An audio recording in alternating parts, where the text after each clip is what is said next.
اللہ کریم نے قرآن مجید میں ارشاد فرمایا وَرِضْوَانٌ مِّنَ اللَّهِ أَكْبَرُ ذَلِكَ هُوَ الْفَوْزُ الْعَظِيمُ۔ فرمایا سب سے بڑی چیز اللہ کی رضا ہے، اور یہ بہت بڑی کامیابی ہے اگر کسی کو ملے تو۔ کائنات میں سب سے بڑی چیز رب کریم کی رضا ہے۔ اگر اللہ کسی سے راضی ہو گیا تو بات بن گئی۔ اگر رب کسی سے، اور صحابہ نا چھوٹے چھوٹے بہانے تلاشتے نبی پاک کو راضی کرنے کے، اللہ تعالیٰ کو راضی کرنے کے، چھوٹے چھوٹے وہ بہانے کرتے، کوششیں کرتے، ہمیشہ جد و جہد کرتے، اور کوئی ایسا کام کرتے جس سے حضور راضی ہو جائیں۔ بار بار حضرت عثمان غنی رضی اللہ تعالیٰ عنہ، انہوں نے اپنی ساری زندگی وہ جگہیں تلاش کی، وہ بہانے تراشے جن سے حضور راضی ہوتے ہیں۔ اگر میٹھے پانی کا کنواں خرید کے دینا پڑا تو دیا، اگر جیش اسرا کے لیے انہیں لاکھوں کا مال دینا پڑا تو انہوں نے دیا۔ کسی موقع پر بھی انہیں پتا چلا نا کہ حضور اس بات سے راضی ہو جائیں گے تو انہوں نے کام کیا، کوئی موقع چھوڑا نہیں۔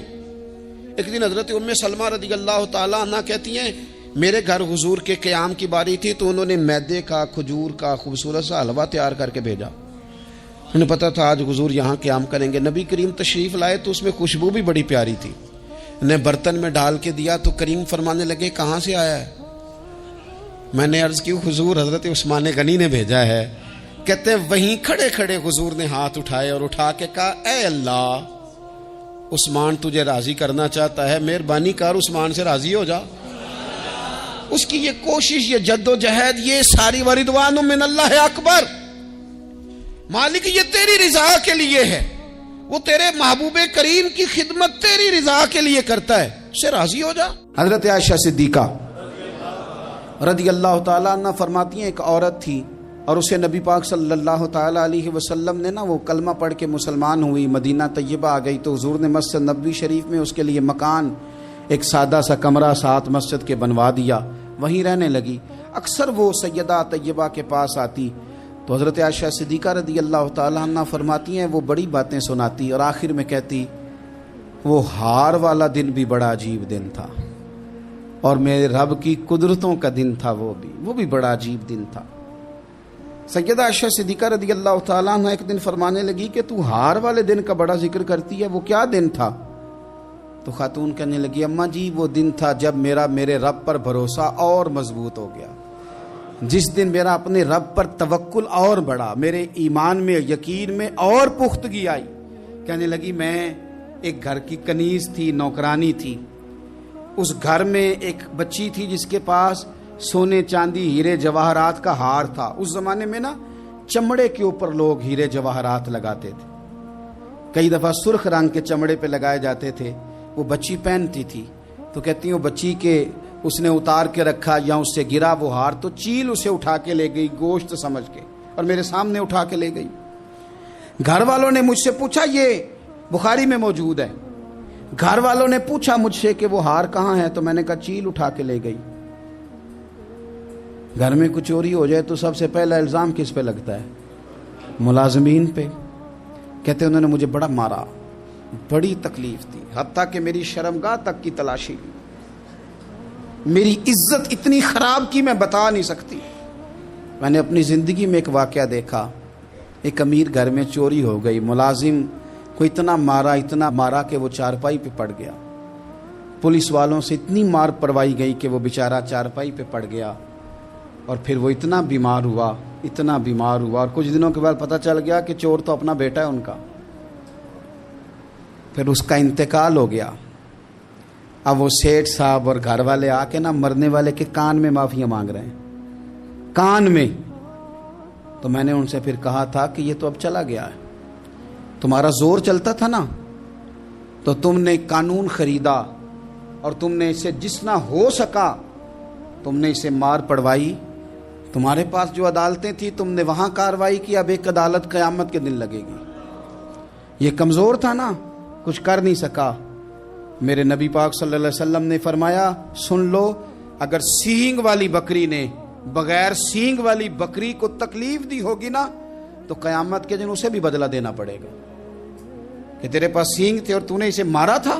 وہ خاتون عرض کرتی ہے سیدہ عائشہ کی خدمت میں کہ مجھے بڑا مارا، مجھے تکلیف دی، میں کہہ رہی تھی کہ میرے سامنے چیل لے گئی ہے، پر وہ نہیں مان رہے تھے۔ اماں جی انہوں نے مجھے بڑا مارا۔ حضرت عائشہ صدیقہ کہتی ہیں پھر کیا ہوا؟ کہنے لگی اماں جی جب کوئی میرا مددگار نہ رہا، مجھے تکلیف دے رہے تھے، رسوا کر رہے تھے، تو میں نے اپنے رب سے مدد چاہی، میرے رب کی طرف میں نے توجہ کی، میں نے کہا مالک اب تو ہی میرا مددگار ہے۔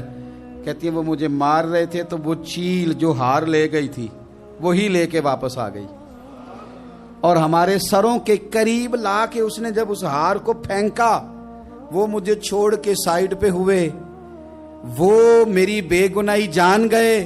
لیکن آپ کو بتاؤں اس دن سے میرا اپنے رب پر یقین اور بڑھ گیا۔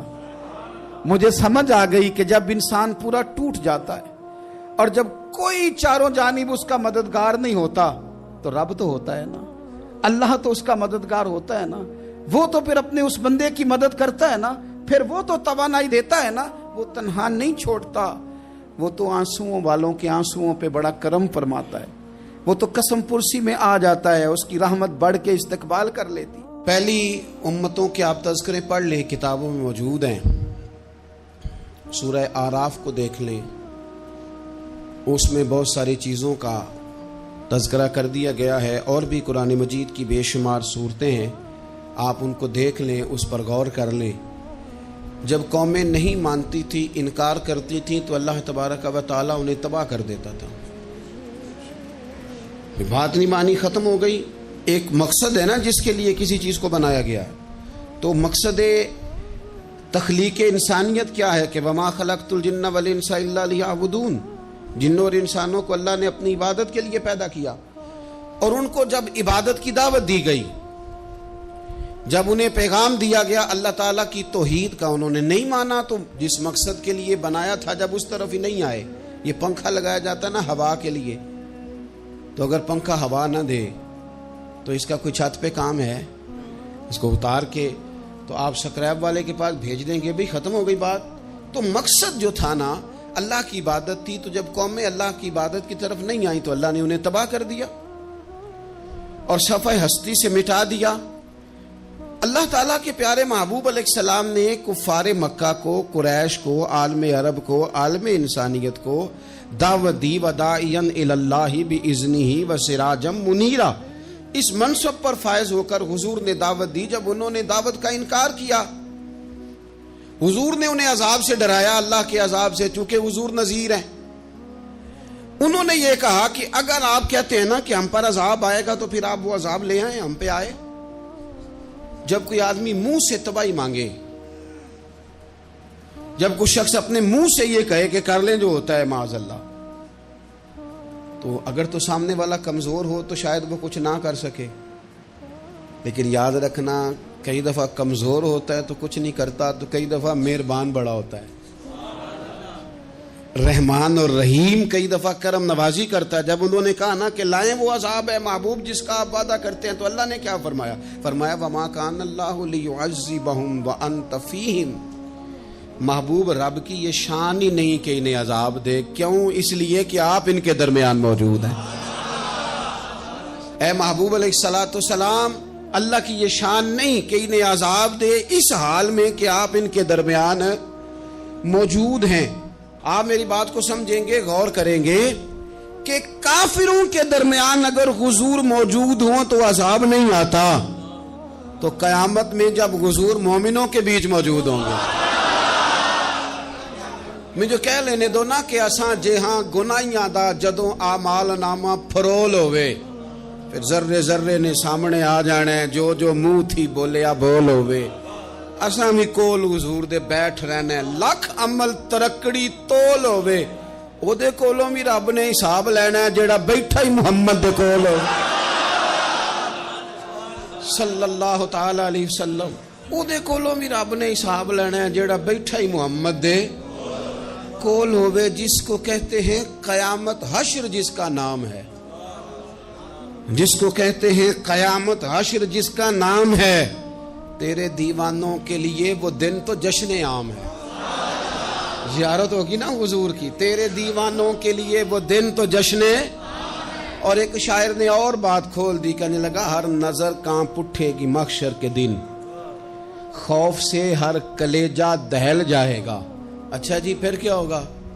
ہر نظر کانپ اٹھے گی، محشر کے دن آنکھیں پھڑپھڑائیں گی، کانپیں گی اور کلیجے پھٹیں گے۔ منظر ہی ایسا ہوگا، انسان اپنے پسینے میں ڈبکیاں کھا رہا ہے، حساب کا وقت آ گیا ہے اور سورج سوا نیزے پہ ہے، زمین دہک رہی ہے، تو کہنے لگے ہر نظر کانپ اٹھے گی محشر کے دن، خوف سے ہر کلیجہ دہل جائے گا، پھر اوڑھ کر کالی کملی وہ آ جائیں گے، پھر اوڑھ کر کالی کملی وہ آ جائیں گے، پھر اوڑھ کر کالی کملی وہ آ جائیں گے، ہر نظر کانپ اٹھے گی محشر کے دن، خوف سے ہر کلیجہ دہل جائے گا، پھر اوڑھ کر کالی کملی وہ آ جائیں گے، سارے محشر کا نقشہ بدل جائے گا۔ مہمان نوازی کا، سخاوت کا تعلق آپ کے دل کے ساتھ، آپ کی کیفیت کے ساتھ۔ میں اکثر کہا کرتا ہوں کہ ادب کا تعلق ہاتھ چومنے کے ساتھ نہیں، پیروں کو ہاتھ لگانا ادب نہیں۔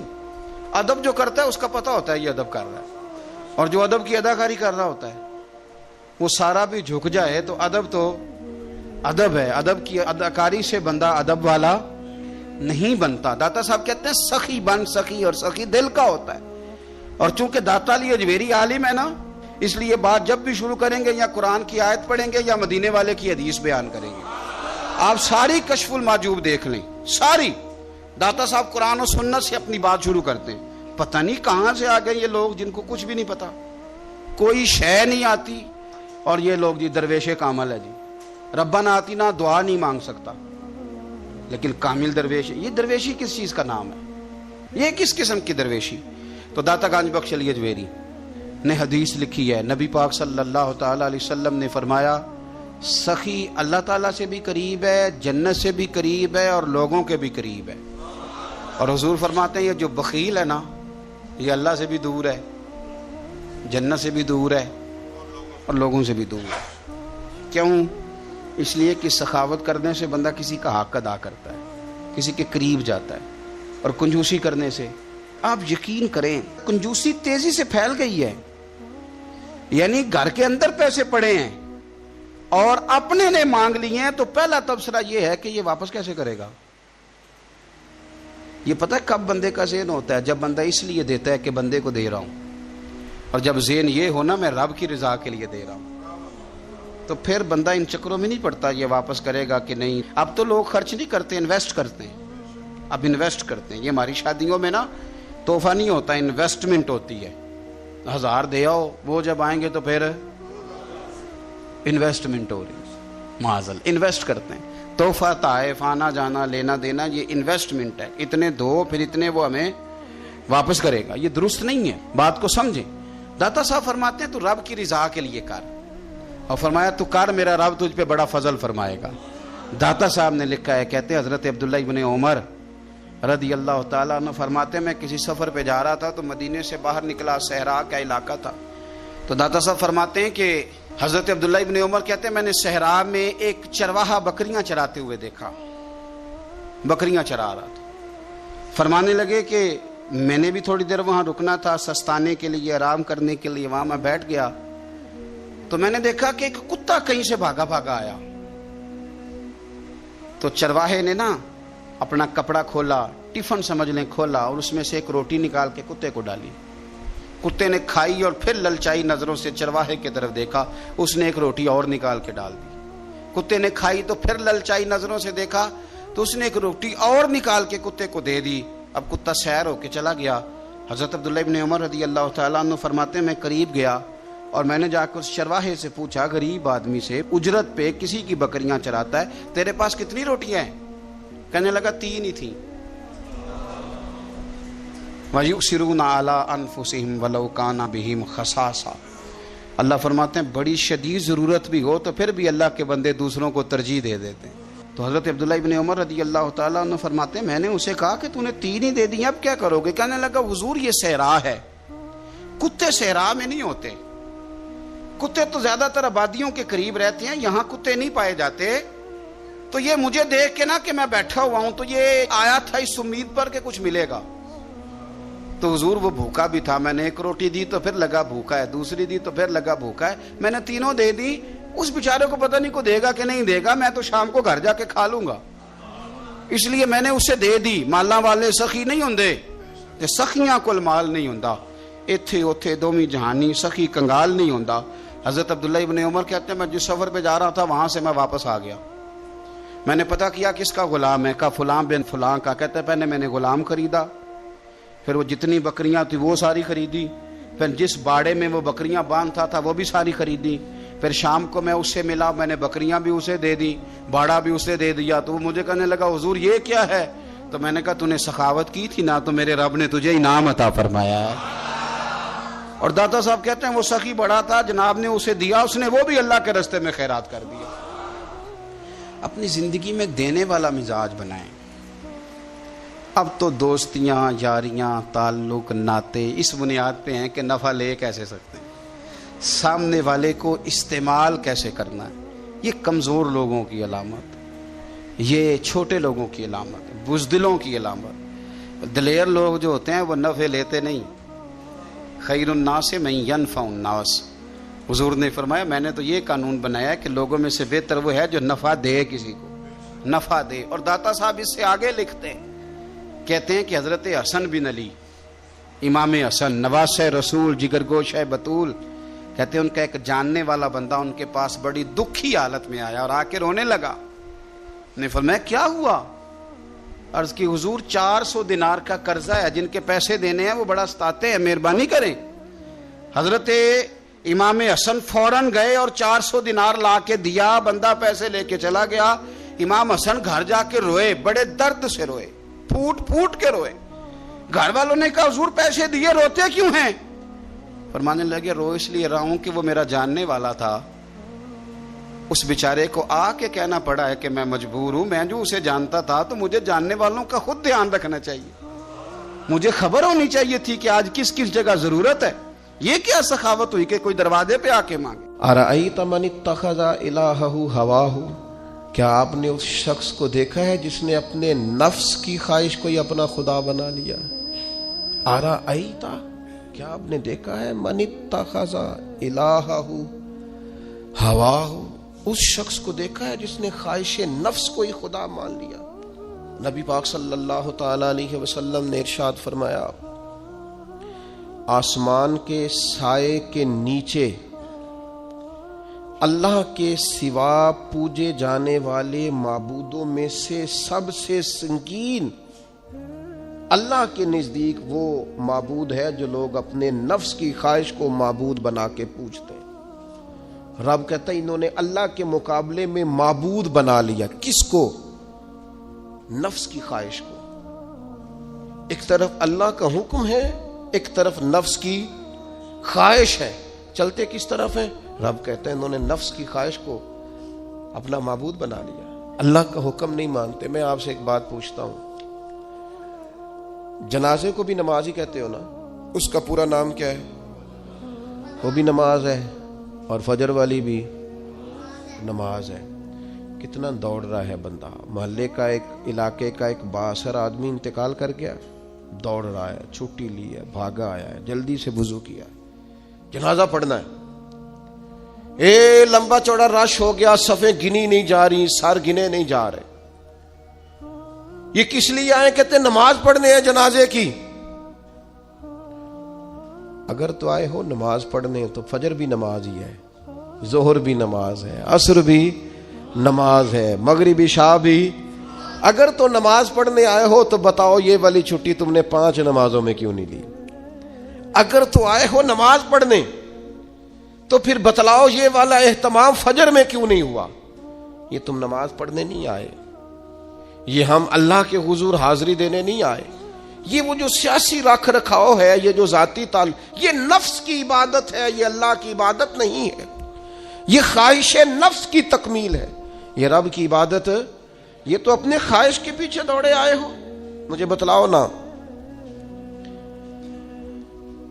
وہ ایک شاعر تھے, انہوں نے بات تو بڑی غلط کی, لیکن چلو بعض اوقات نصیحت کے لیے کچھ باتوں کو دہرا دینا چاہیے. پاکستان کے ایک معروف شاعر تھے, ان سے کسی نے کہا کہ آپ مسلمان ہیں؟ کہنے لگا آدھا مسلمان ہوں آدھا کافر ہوں.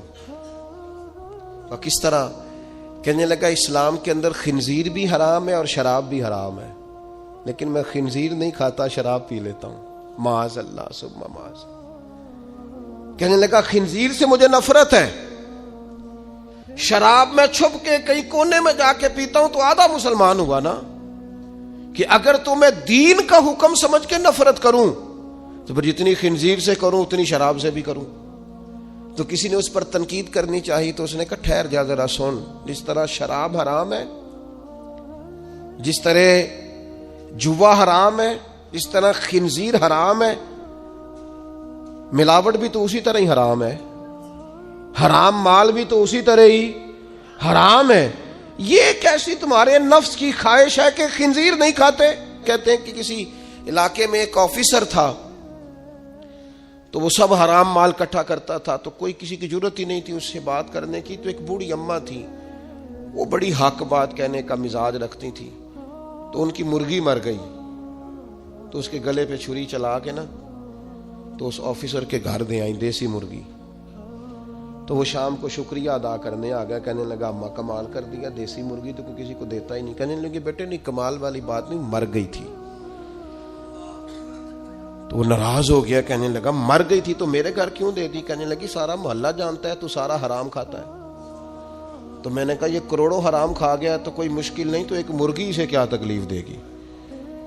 تو وہ اللہ نے اس کے دل میں بات ڈالی, اس کو اثر ہوا, وہ رونے لگا. کہنے لگا بات تو ٹھیک کر رہی ہے, کروڑوں روپیہ حرام کا آئے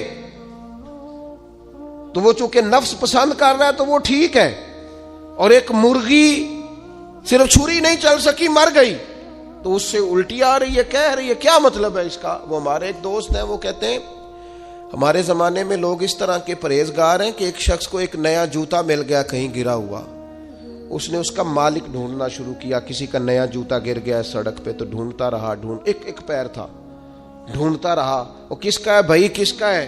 تھوڑی دیر آگے جا کے اسے اس کا دوسرا پیر بھی مل گیا. پھر اس نے مالک ڈھونڈنا چھوڑ دیا. پہلے وہ نیک تھا کیونکہ ایک جوتا تھا نا, پہن نہیں سکتا تھا. جیسے ہی اسے اتنی تکلیف کی بات ہے امت مسلمہ میں, نفس کی خواہش کو خدا بنا لیا. جو تیری طبیعت میں آئے ویسے ماں باپ کو تو وقت نہیں دے سکا. ویسے اگر تجھے کہا جائے کہ ماں باپ کی طرف سے کسی یتیم بچے کا خرچہ اٹھا لے, وہ تو نہیں اٹھا سکتا. تیرے ماں باپ چلے گئے, ان کی وجہ سے تو کسی غریب بہن بھائی سے تعاون کر تاکہ ماں باپ خوش ہوں, احسان ثواب, وہ تو نہیں کر سکتا. دیکھیں چیلم پہ 50 پکیں گی, جو کہ پتہ چلے نا برادری کو کہ جناب نے چیلم کیا. یہ نفس کی خواہش کو خدا بنا لی. سیاسی افطاریاں ہو رہی ہیں, کسی کی نیت پر شک نہیں, اچھی نیت سے لوگ افطاری کراتے ہوں گے, لیکن وہ گھروں کا بھی تو ہمیں پتہ ہے نا کہ جہاں لوگ آٹا بھی اس لیے تھوڑا پکاتے ہیں کہ کل بھی اس کی ضرورت ہے. وہ محلے کے گھر نظر نہیں آتے. افطاری کے لیے ایک سجن بلایا جو پہلے کروڑ پتی, اور بلایا کہاں سے؟ لاہور سے, اسلام آباد سے, فیصل آباد, تو جو تیرے ارد گرد تھے. نفس کی خواہش کو خدا بنا لیا. بندہ مومن کی یہ شان نہیں ہے.